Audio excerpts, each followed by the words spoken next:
has got a fleet of properties and planes, trains, automobiles, anything that you can probably want or desire, but rents a council flat in Southwark. So it calls into question how on earth you are still able to rent a flat when you've not been necessarily in the country for however many years.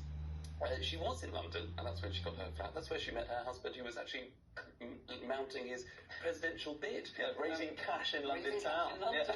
And the irony is that some of her official engagements have included, obviously, talking about lots of kinds of rights, but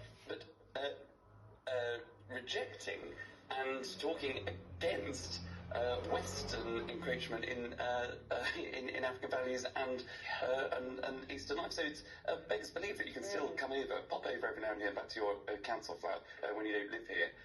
But the council have responded by saying that they don't take income into account. Now, I found this fascinating because I thought if you earned a particular over threshold, No.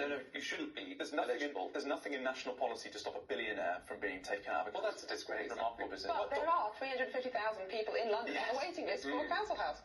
Yeah, absolutely, and we know full well that the government is committed to build 1.5 million new houses by the end of this parliament because we need houses. We need places for people to live, and somebody who's living in a council flat but clearly has plenty of houses in Sierra Leone probably isn't the most in need within this situation. It's shocking, and it's very disappointing, isn't it? You know, the Times have got this story, and they've sent a snapper over to this place, and they've got photos of the letters and posts being sent to the address to the President of Sierra Leone. Imagine that, your postman handing out that sort of stuff. And they also say that the couple's daughter regularly uses this pad for social outings in the capital.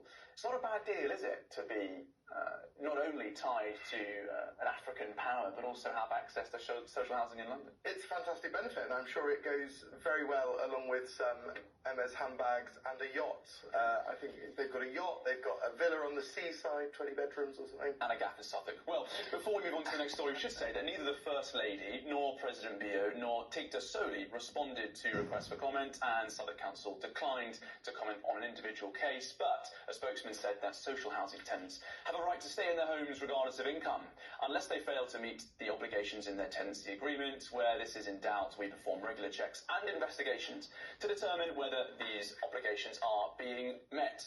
What's next, Miriam?